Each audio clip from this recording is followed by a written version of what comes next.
Breaking news, we are following the judge presiding over Donald Trump's federal election interference case has just unsealed special counsel Jack Smith's motion of evidence. The redacted 160-page brief includes evidence Smith and his team have gathered against the former president in the case.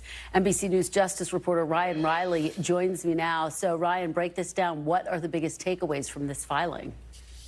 Yeah, so the reason this all came about is because Jack Smith's team is arguing after that Supreme Court immunity ruling that these actions that Donald Trump took were in his capacity as a private citizen rather than his capacity as president, because, of course, the Supreme Court ruled that they cannot use any of the evidence, or prosecutors cannot use any of the evidence that there were official acts as president. So what prosecutors were able to do here is basically lay out a lot of the evidence that they have, and especially his dealings with the campaign. And I think big picture, what they really make it a strong case for is that Donald Trump knew that he was spreading lies, right? I mean, this contention that the 2020 election was stolen has always been sort of facially ridiculous. And a lot of numerous January 6th defendants have actually gone before judges and say they feel like gullible, quote, idiots for believing a lot of the lies that Donald Trump was spreading. But it was always tough to sort of get inside of Donald Trump's head. Did he actually believe this sort of misinformation that he was spreading, or was this a purposeful act to try to overturn the election by purposely spreading what he knew to be lies?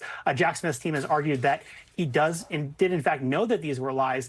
In this case, they lay out a pretty strong case suggesting that Donald Trump had to have known, because so many people around him in his campaign told him that this was all nonsense. I would point in particular to cities like Detroit and Philadelphia. And what really guts this argument and all of Donald Trump's focus on that is that Donald Trump actually did better in 2020 in Philadelphia and Detroit than he did in 2016. So he had improvements there. So this entire focus on those cities doesn't make any logical sense. And really, the reason that Donald Trump lost in Pennsylvania and in Michigan, for example, is because he lost support in the suburbs outside of the cities. It wasn't really because of that focus that he's had very intensely and continues to have even as lately as Sunday on cities like Philadelphia, which, of course, are majority non-white cities, which is a long history of that, focusing on that within the RNC. Well, let me ask you, Ryan, what happens next in this case? Because there has been so much back and forth and, quite frankly, so many delays.